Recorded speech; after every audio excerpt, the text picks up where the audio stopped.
Salam Miracle. Bersama saya Timotius Sadono, kita berjumpa dalam program Miracle Service Pelayanan Mujizat. Tuhan Yesus adalah sumber mujizat. Dalam Yesus, Anda dan saya pasti menerima dan menjadi saluran mujizatnya. Mari saudara, dalam 60 menit ke depan, Anda bersama-sama untuk menikmati hadirat Tuhan. Mari kita memuji Tuhan bersama, berdoa bersama, dan mendengarkan firman Tuhan. Firman Tuhan tidak pernah berubah. Tuhan Yesus sungguh ajaib. Dahulu, sekarang, sampai selama-lamanya, kuasanya tetap sama. Dengarkan baik-baik, masukkan di hatimu, bertobatlah, dan jadikan Yesus juru selamatmu. Maka firman-Nya menyembuhkan saudara. Bilur Yesus menjamah Anda demi nama Yesus. Haleluya. Saya akan sampaikan firman, judulnya Mujizat Terobosan di Penjara. Kurang enak ya. Katakan sama saya, mujizat. Tangannya ke saya, mujizat. Terobosan di penjara. Siapa yang pernah masuk penjara? Siapa yang pernah kunjungan pelayanan di penjara? Good. Apakah Anda berminat untuk sebulan di sana? Dengar baik-baik. Saya juga rutin ke penjara. Ke Nusa Kambangan, ke Cipinang setiap 2 minggu. Dan saya ada banyak pelajaran tentang penjara. Tapi hari ini saya menerima rema untuk kita belajar dari Kisah Rasul 16 tentang Paulus dan Silas menerima mujizat dari penjara. Artinya gini, dari penjara aja ada terobosan, apalagi cuma dari kampus Anda, dari sekolah Anda, dari bisnis Anda, keluarga Anda, bisa juga ada terobosan mujizat. Katakan mujizat terobosan dari penjara. Katakan haleluya. Anda jangan meremehkan tokoh-tokoh hebat di Alkitab, banyak yang masuk penjara. Sebelum Yusuf menjadi Perdana Menteri, dia di penjara 2 tahun tanpa sidang, tanpa ditengokin. Baik ayahnya, ibunya, koko-kokonya, abangnya, adiknya nggak ada nengokin. 2 tahun. Tapi hari terakhir pas umurnya 30 tahun dia dijemput ke istana raja. Katakan haleluya. Bukan hanya Yusuf masuk penjara, Daniel juga masuk penjara. Bahkan dikasih bonus, di penjaranya ada singa. You understand? Say yes. You understand? Yes. Coba kalau di sini kita kasih singa 6 ekor aja, kebaktian akan penuh urapan. Katakan haleluya. Tapi Daniel nggak takut, Yusuf nggak takut. Penjara bukan vonis terakhir, penjara bukan akhir dari segalanya. Dari penjara mereka menerima terobosan. Paulus dan Silas pun di penjara, Petrus pun di penjara, ya. Yohanes Pembaptis pun di penjara. Mungkin Anda berkata, Pak, nggak aplikatif untuk saya hari ini. Oke, mungkin Anda nggak di penjara dengan penjara sesungguhnya, tapi Anda di penjara oleh trauma masa lalu. Ada seorang gadis, tidak mau pacaran lagi. Semua laki-laki buaya, Pak. Dia dipenjara oleh trauma, dikecewakan oleh laki-laki yang bertipe buaya. Tapi tidak semua laki-laki buaya, woman. Memangnya saya buaya, maksud saya buaya pakai jas di sini. You understand? Itu namanya dia dipenjarakan oleh trauma laki-laki yang bertipe. Ada juga pria yang tidak mau pacaran lagi sama wanita, karena wanita semua adalah buayi. Pak, harta saya dihabiskan oleh buayi itu, cewek matrek, dan dia tidak mau lagi. Mengerikan kan? Kalau Anda jadi dipenjarakan oleh trauma. Ada yang dipenjarakan oleh kelemahan. Yang punya kelemahan angkat tangan. Saya punya. Yang tidak angkat tangan, kelemahannya adalah tidak jujur. Dipenjarakan oleh kelemahan. Mari kita berdiri, kita baca Yesaya. Tetap berdiri sebentar. Karena kalau Anda berdiri di kamera lebih bagus. Anda duduk hanya kelihatan matanya sama hidungnya. Keren. Saya sudah 46 tahun hidup, baru kali ini khotbah di studio dan di syuting. Kalau dari syuting sudah sering. Oke, kita baca Yesaya 60. 1.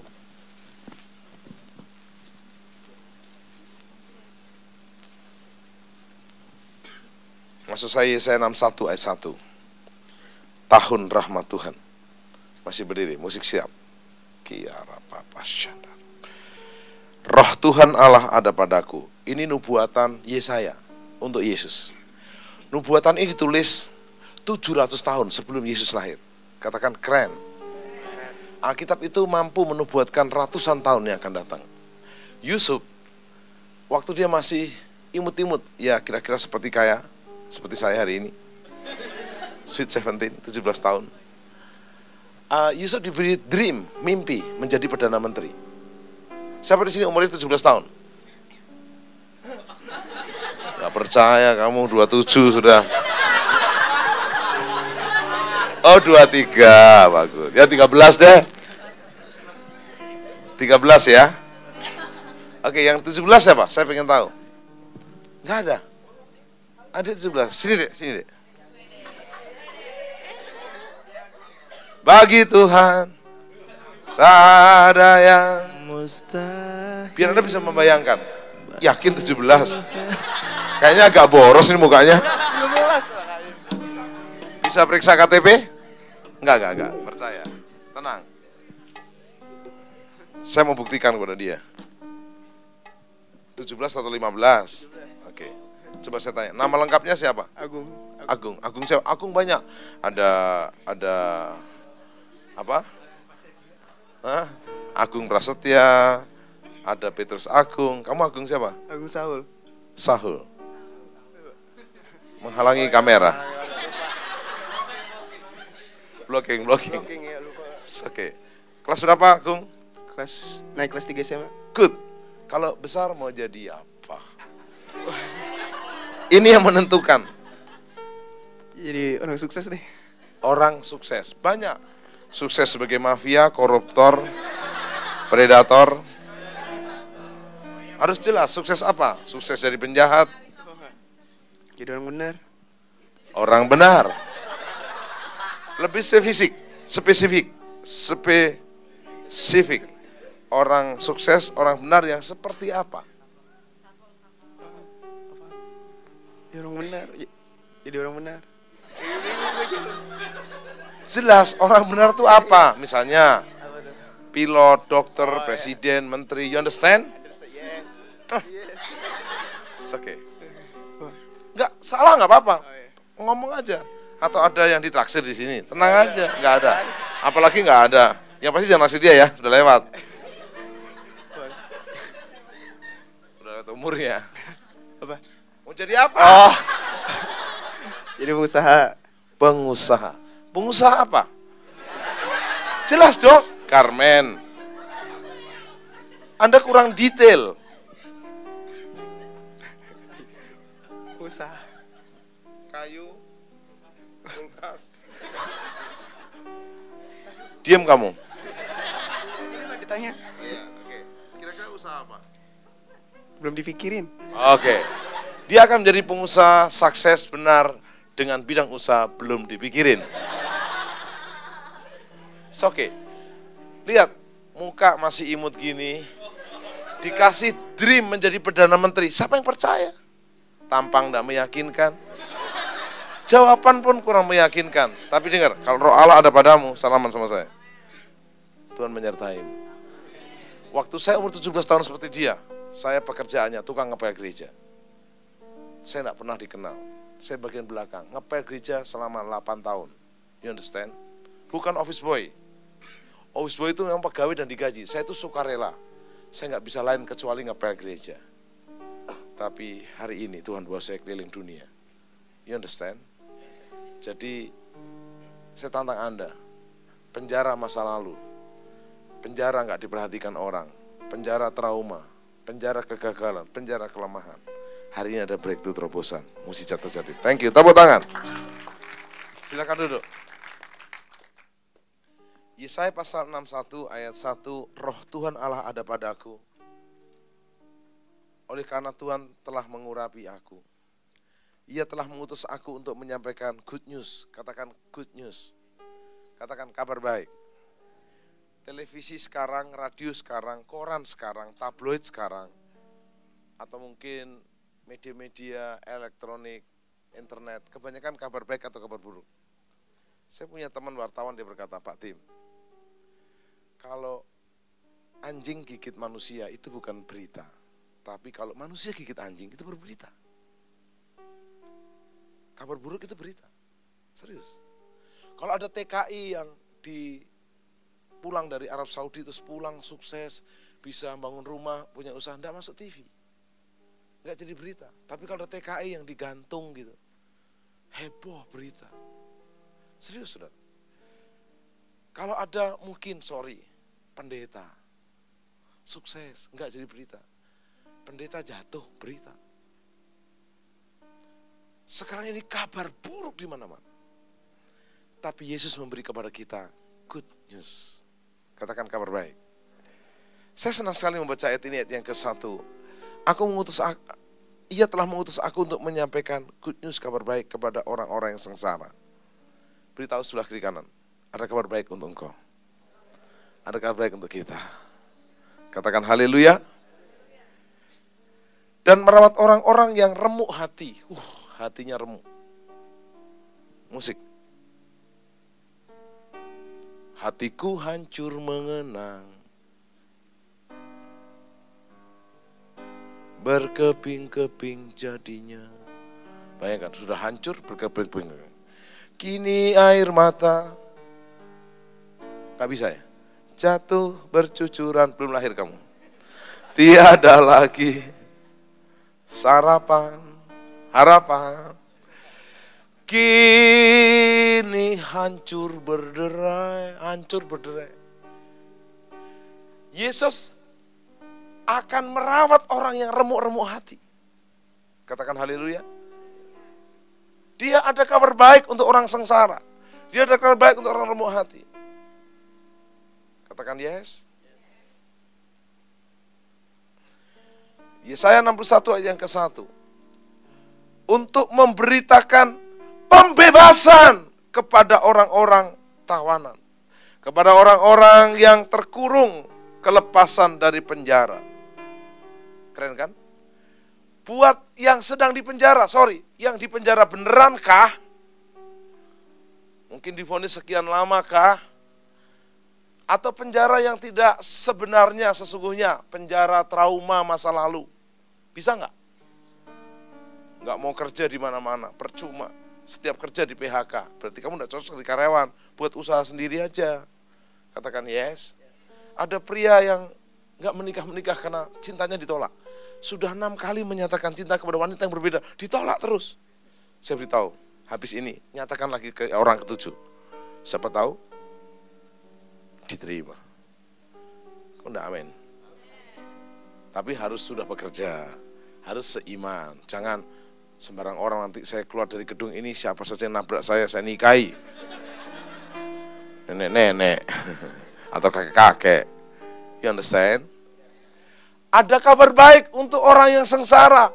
Ada perawatan untuk yang remuk hati. Bahkan dikatakan Tuhan melayani, Tuhan memberi kelepasan kepada orang-orang yang terkurung di penjara.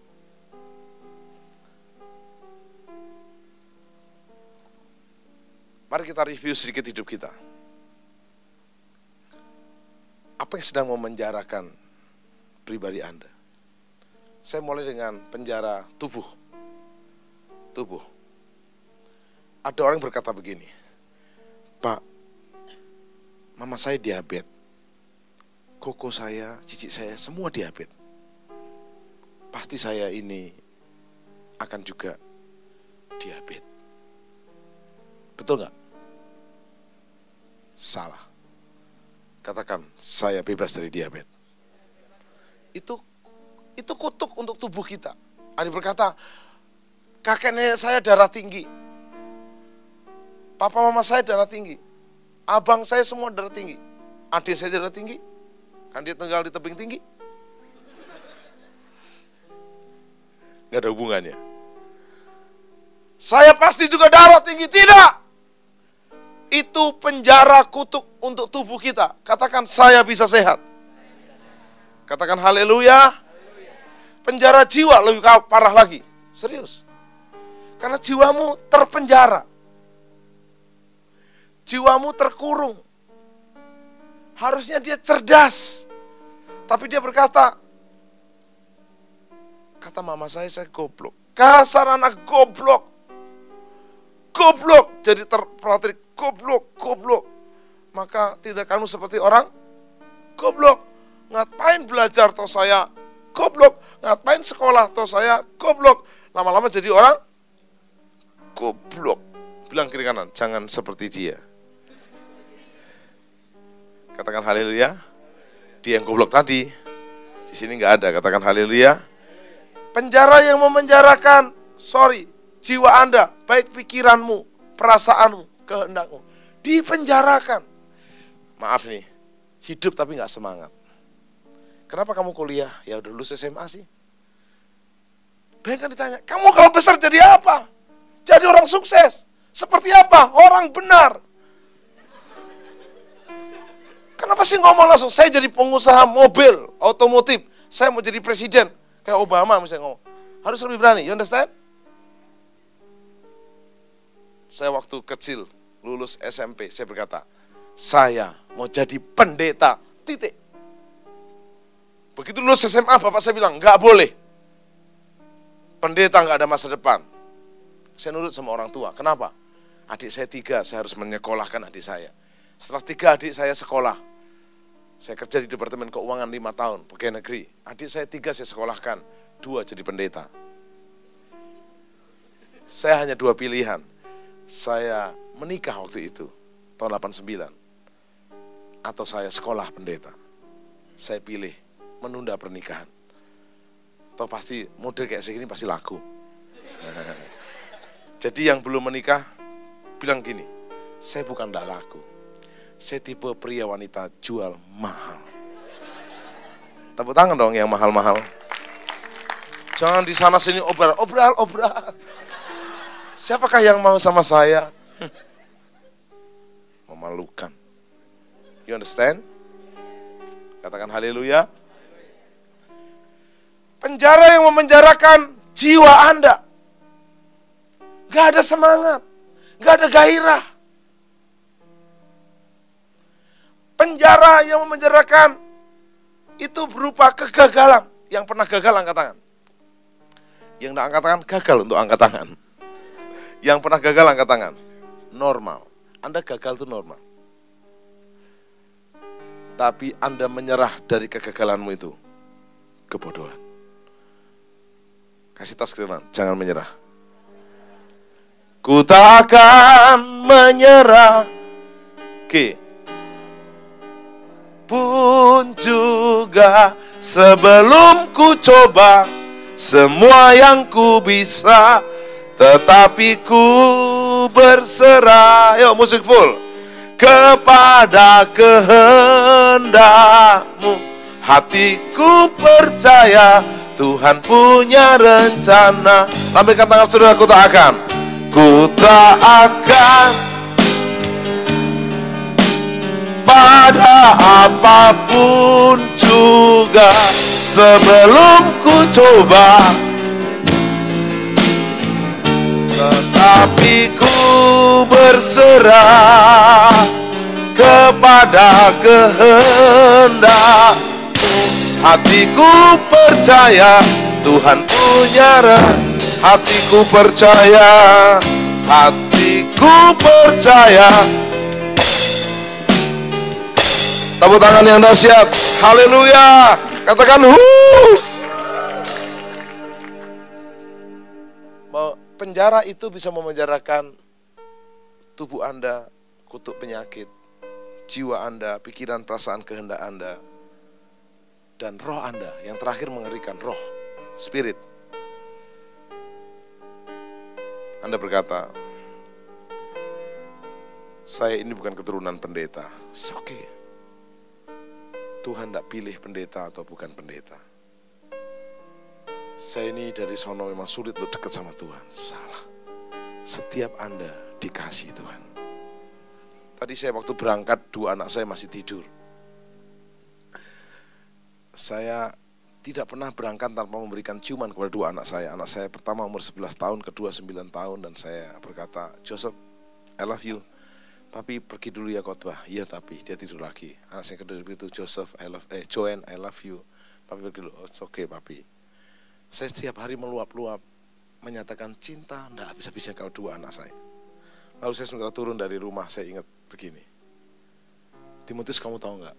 Aku Bapamu di surga sama dengan kamu. Beritahu kepada umatku yang hadir. Bapa di surga mencintai setiap Anda. Dia tidak membedakan apakah Anda kaya atau miskin. Hanya ayah yang goblok. Kalau kamu kaya anak saya, enggak kaya bukan anak saya. Bapa di surga super kaya, enggak pengaruh. Katakan amin. Anak saya yang pertama enggak gemuk, enggak kurus, normal. Tapi anak kedua saya gemuk. Saya coba kuruskan, enggak bisa. Setiap bangun tidur, papi makan. Kemarin hari Sabtu saya happy karena enggak ada acara di RCTI. Saya jalan-jalan sama dia ke lapangan Stadion Bung Karno. Anak saya yang laki main sepeda, main bola. Anak saya yang kedua langsung, Mami, kita McDonald yuk. Oh my God.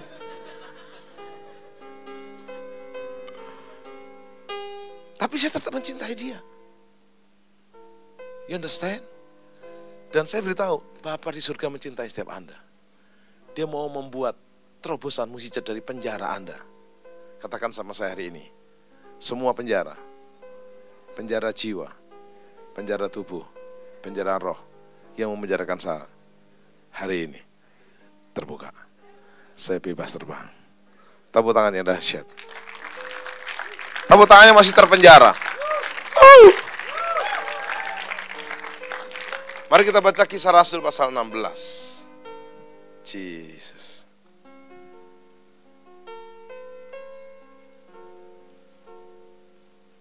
Mengalirlah kuasa Roh Kudus. Kisah Rasul 16.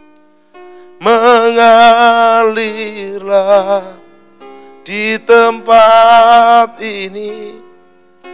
Mengalirlah, oh Roh Kudus. Pulih. Setiap saya menyanyi musik langsung full. You understand? Mengalirlah kuasa Roh Kudus, mengalirlah di tempat ini, mengalirlah, oh Roh Kudus, pulihkanku.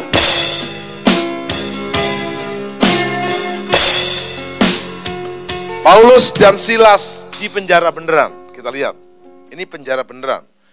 Anda jangan salah mengerti kalau orang masuk penjara itu bukan berarti orang bejat, orang rusak. Ada juga orang di penjara karena ketidakadilan. You understand? Contoh Yusuf. Kenapa Yusuf di penjara? Yusuf sebagai manajer rumah tangga Tuan Potifar. Dia menguasai seluruh rumah tangganya Tuan Potifar, kecuali satu, Nyonya Potifar. Tapi waktu Tuan Potifar keluar negeri gak pulang-pulang, Nyonya Potifar menyerahkan diri untuk dimanajerin. Yusuf, manajer, sini. Iya Nyonya, semua sudah pergi, tinggal saya sama kamu berdua. Tolong, pijet tante. Kalau kamu jadi Yusufnya, dipijet gak? Kamu manajer, dia direktur utama, mau dipecat. Dan tantenya cantik. Yang benar. Kamu kabur? Kabur nabrak dia atau? Harus jelas. Lari kemana, nabrak dia atau dikunci pintunya? Teriak. Teriaknya gimana? Asik gitu. Tolong, kenapa baru sekarang gitu? Yakin? Sini, ayo kita peragakan. Pijit tante. Gak mau.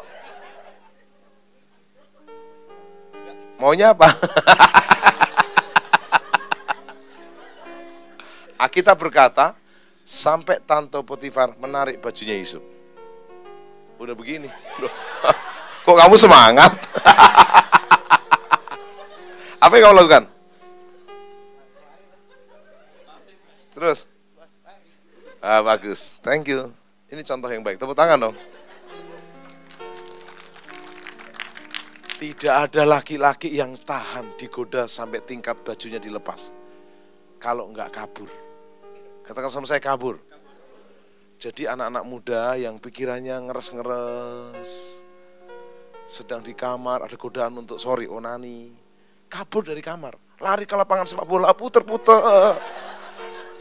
12 kali masih ada rangsangan, terus sampai 70 kali, lemes, pingsan.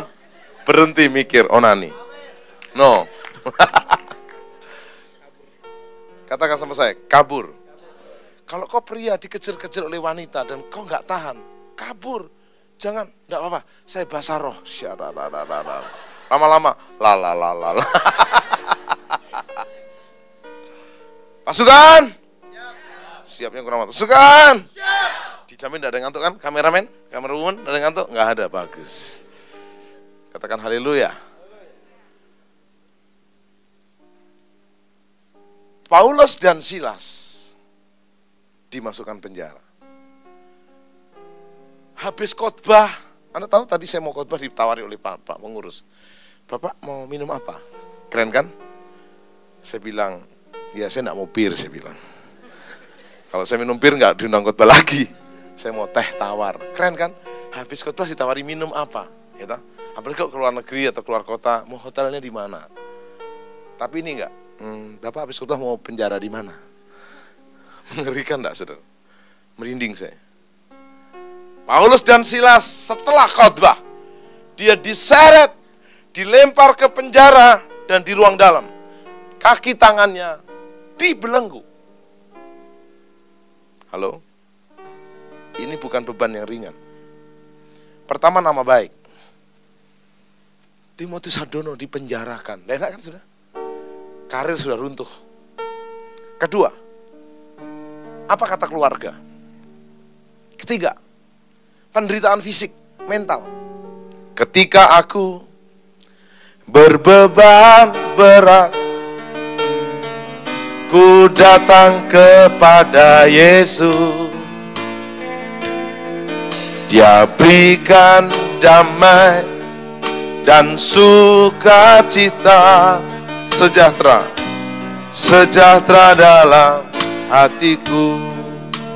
Umat Tuhan katakan, ketika aku berputus asa.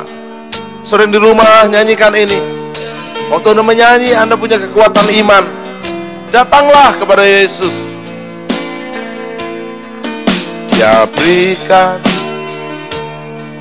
dan lepaskanku. Katakan, kini aku jadi baru. Mari teman-teman di rumah, angkat tanganmu bersama kami di sini, katakan Yesus. Yesus, Yesus, Tuhan, mulia namamu. Cukup, waktunya hampir habis. Saya beritahu sama Anda, apa yang dilakukan oleh Paulus dan Silas di penjara. Sebagai manusia normal dia bisa mengajukan surat protes ke surga. Kepada kerajaan surga, bersama ini saya menyatakan protes. Ada kesalahan administrasi. Mengapa saya yang dipenjara? Bukankah saya habis khotbah? Kalau nggak protes, paling ngomel. Katanya Tuhan hebat. Tapi Tuhan nggak sanggup menolong saya. Bener nggak? Bisa. Aktu ketiga dia bisa menyangkal mungkin. Tapi Anda baca Kisah Rasul 16, Paulus dan Silas, tidak ada omelan, tidak ada protes. Mari kita lihat sama-sama Kisah Rasul 16. Ada 4 terobosan mukjizat di penjara. Katakan 4 terobosan. Kurang keras, 2, 3. Mari kita lihat. Sesuai perintah itu, ayat 24, kepala penjara memasukkan mereka ke ruang penjara yang paling tengah dan membelenggu kaki mereka dalam pasungan yang kuat. Jadi kakinya, saudara, dibelenggu dalam pasungan. Coba bayangkan, caranya kencing gimana ya? Caranya dia buang air besar gimana ya? Kakinya dipasung. Anda mungkin tanya, kejem banget. Iya, karena begini. Sebelumnya Rasul Petrus juga di penjara. Waktu dimasukkan penjara, Mahkamah Agama sedang sidang. Mereka berkata, oke, panggil sekarang Petrus dari penjara. Sebelum Petrus dipanggil dari penjara, dijemput, malaikat bilang, keluar kamu keluar, penjaranya jebol semua. Keluar. Maka takutnya Paulus dan Silas kabur juga, karena penjaranya jebol sendiri. Padahal kuncinya tertutup. Dipasung sekarang. Didera dengan hebat. Mari, bagaimana Anda bisa menerima mujizat terobosan dari penjara? Ada 4 terobosan, saya akan mulai yang pertama. Tetapi kira-kira tengah malam kira-kira jam berapa ya? 12 malam, Paulus dan Silas berdoa. Jadi terobosan pertamanya untuk kau terima mujizat dari penjara adalah ikuti tangan saya. Terobosan. Doa. Mau? Siapa yang bisa berdoa? Doamu menerobos segalanya. Allah itu hanya sejauh. Beri salam kiri kanan. Allah hanya sejauh doa. Salam, satu orang salaman sama 5 orang. Biar semangat semua.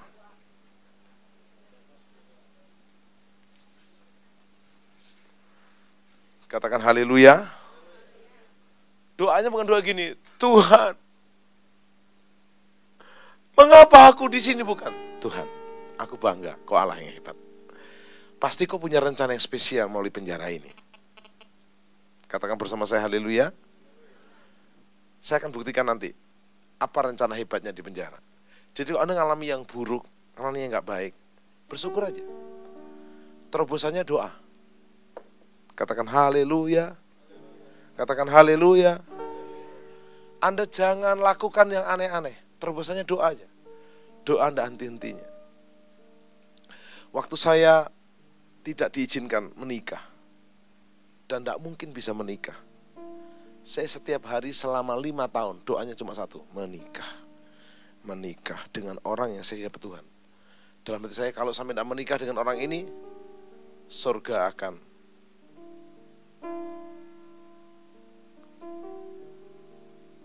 tidak lengkap dengan doa saya. Gak apa-apa, tapi saya doa terus. Waktu saya mulai pelayanan televisi juga gak bisa, doa terus. Sekarang sedang akan mengelola radio, harus ada terobosan juga. Saya tantang Anda hari ini dengan baik-baik. Yuk, terobosannya doa untuk mujizat terjadi. Yang mau lambaikan tangan, khotbah berhasil, selesai. Terobosan kedua. Tetapi kira-kira tengah malam Paulus dan Silas, terobosannya doa pertama. Kedua, menyanyikan puji-pujian kepada Allah dan orang-orang hukuman yang lain mendengarkan mereka. Ini membedakan antara menyanyi dengan dalam hati atau dengan suara yang keras. Katakan, pertama terobosan doa. Kedua, katakan terobosan pujian penyembahan. Anda mulai menyanyi. Halo? Anda menyanyi lagu yang sesuai dengan firman. Dan saya ini sudah kayak automatically, saya tiap baca ayat, saya tahu lagunya, sekaligus nadanya. Misalnya Anda sedih, nyanyinya gini, dalam suka dukaku kan tetap tersenyum. Musik, diolok, dihina ku kan tetap tersenyum. Asalkan jangan kau ambil Yesus Tuhanku, apapun terjadi ku kan senyum dong. Orang senyum itu sukacita. Katakan amin. Doamu gak dijawab-jawab. Lagunya gini, jalan Tuhan bukan jalanku, jangan bimbang ataupun ragu. Ku yakin Tuhan jadikan semua. Katakan indah. Indah pada waktunya. Pada Tuhan masa depanku, pada Tuhan ku serahkan hidupku. Nih kasetnya dipercepat. Katakan haleluya. Sakit musik, lumpuh, bisu, tuli, stroke, lagunya juga ada. Bahasa Inggris juga keren. You are the God that healed me. You are the Lord my healer. Kau berfirman dan sembuh. Karena dia tidak bisa bahasa Inggris. Sembuh. Engkau Tuhan penyembuhku. Katakan amin. Jadi semua lagu siap. Mau penyembahan, mau bersorak, mau kemenangan. Terobosan pertama katakan doa. Terobosan kedua katakan pujian. Penyembahan. Anda mungkin lagi bebannya berat. Di rumah pembantu lagi pulang nggak pulang-pulang. Pulang. Gitu. Cucian banyak, setrikaan banyak. Coba daripada Anda ngomel-ngomel. Gimana sih ini? Memangnya saya pembantu. Salah. Coba Anda mulai bersyukur. Yusuf dulu juga membantu, pakai Perdana Menteri. Anda mulai ambil cucian, Anda cuci piring, sambil menyanyi. Mencuci senang, memasak senang, menyetrika juga senang, menyapu senang, mengepel senang, di mana-mana hatiku senang. Oh, oh, oh, haleluya. Sob, happy nggak? Happy, serius. Daripada Anda cemberut, becedut, lama-lama jadi belut. Nggak ada hubungannya. Berapa terobosan? 3 sekarang. Tinggal 2 dan kita selesai. Mari kita bangkit berdiri.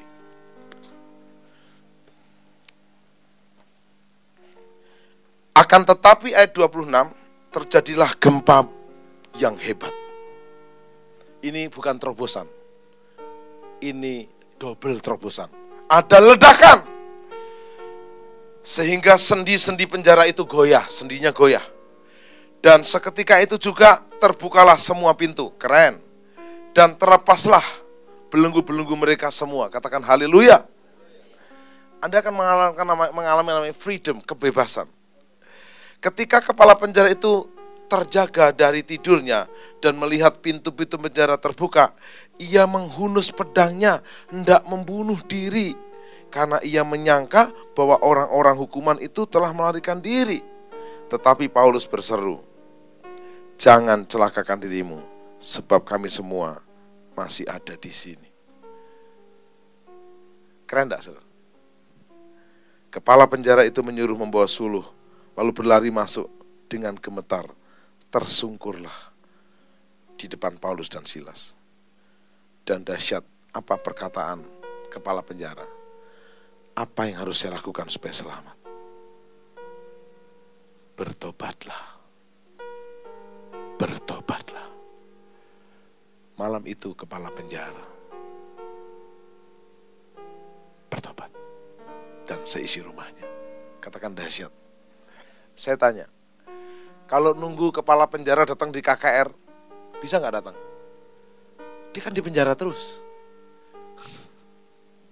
Jadi sebenarnya Paulus dan Silas dikirim ke penjara spesial untuk menjangkau kepala penjara. Katakan keren. Apakah Anda gagal? Ketahuilah, lewat kegagalanmu itu kau akan belajar untuk sukses yang lebih besar. Katakan haleluya. Mari kita lihat yang keempat. Terobosan yang ketiga bukan terobosan doa, pujian, penyembahan. Terobosan ketiga adalah terobosan engkau memberitakan kabar baik kepada orang lain. Terobosan ketiga, engkau menyelamatkan orang lain. Kalau Paulus dan Silas mau aman, langsung kabur, selesai. Dia layani kepala penjara. Bisa-bisa kan dibuatin penjara baru lagi nih. Tapi Paulus terobosannya mengasihi jiwa-jiwa. Katakan haleluya. Katakan terobosan doa. Terobosan pujian penyembahan. Terobosan mengasihi jiwa-jiwa. Dan menjangkau mereka.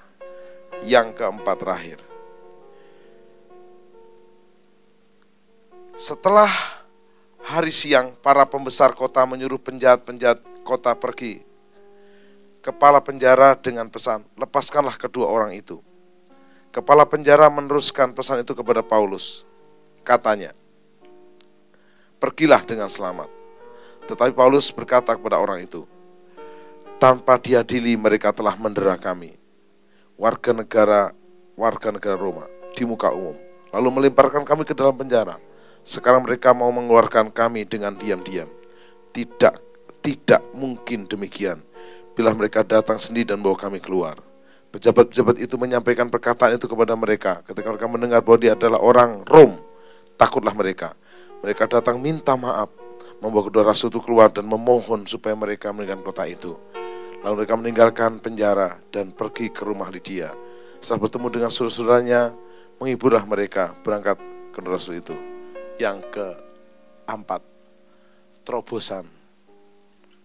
Terus semangat dalam pelayanan. Katakan terus semangat dalam pelayanan. Paulus dan Silas tidak berkata gini, ini pelayanan kita terakhir hari ini. Siap terus semangat dalam pelayanan? Saya tahu ada mujizat Tuhan saat ini. Tutup mata saudara, kita berdoa. Bapak, beberapa menit ke depan aku berdoa. 4 terobosan mujizat dari penjara ini terjadi atas setiap kami. Kami melakukan terobosan doa, terobosan pujian penyembahan, terobosan mengasihi dan menjangkau jiwa-jiwa, terobosan terus semangat dalam pelayanan dalam segala tantangan. Dan seperti Paulus membangkitkan orang mati, Paulus membangkitkan orang lumpuh, Paulus mengusir setan, Paulus mematakan orang sakit disembuhkan oleh karena nama Yesus.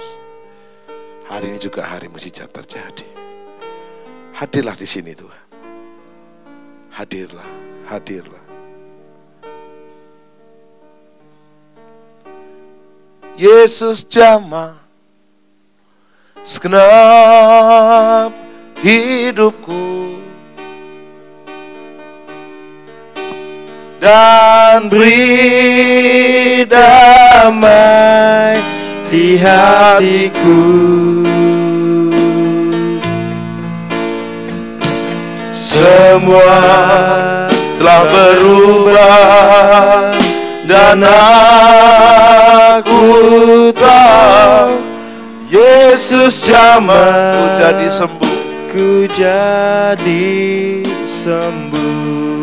Semua telah berubah.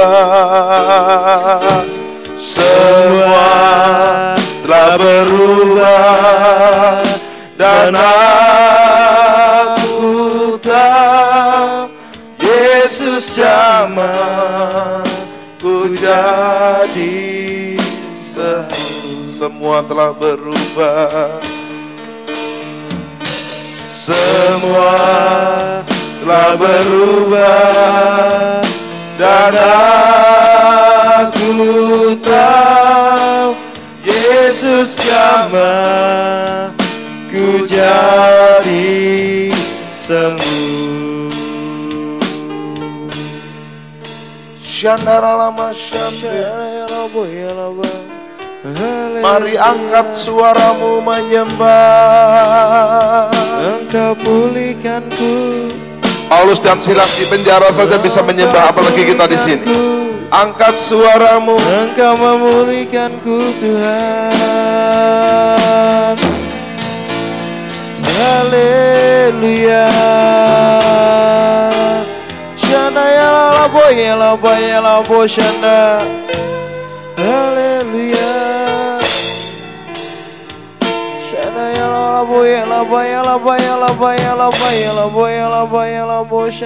Sementara semua tutup mata, saya punya waktu 5 menit saja.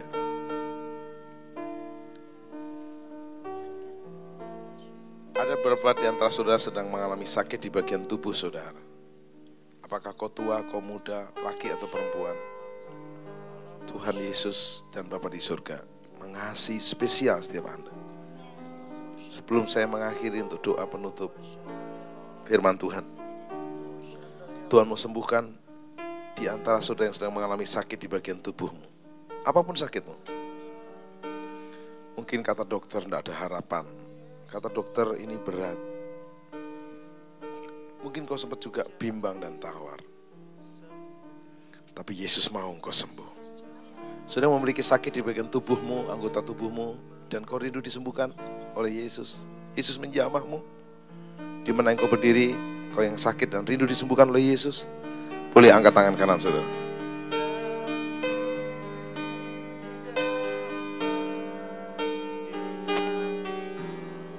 Yang sudah angkat tangan, dengar. Bilur Yesus 2000 tahun lalu sudah dicurahkan untuk Anda. Saudara juga yang di rumah yang mengikuti program ini, dan kau dalam keadaan sakit di bagian tubuh saudara, angkat tangan. Tuhan ampuni dosamu. Tuhan berkenan mengampuni dan memulihkan hidupmu. Katakan, Yesus ampuni saya. Saya mau bertobat, saya mau lahir baru, saya mau jadikan Yesus juru selamat dan Tuhan saya selamanya. Dan sekarang saya siap untuk disembuhkan. Sudah angkat tangan. Tanganmu itu tumpang tangan ke bagian tubuhmu yang sakit. Kalau yang sakit perutmu, pegang perutmu. Kalau sakit kepalamu, pegang kepalamu. Kalau sakit lenganmu, pegang lenganmu. Atau kakimu, pegang. Tumpang tangan sendiri. Tanda-tanda ini menyertai orang percaya.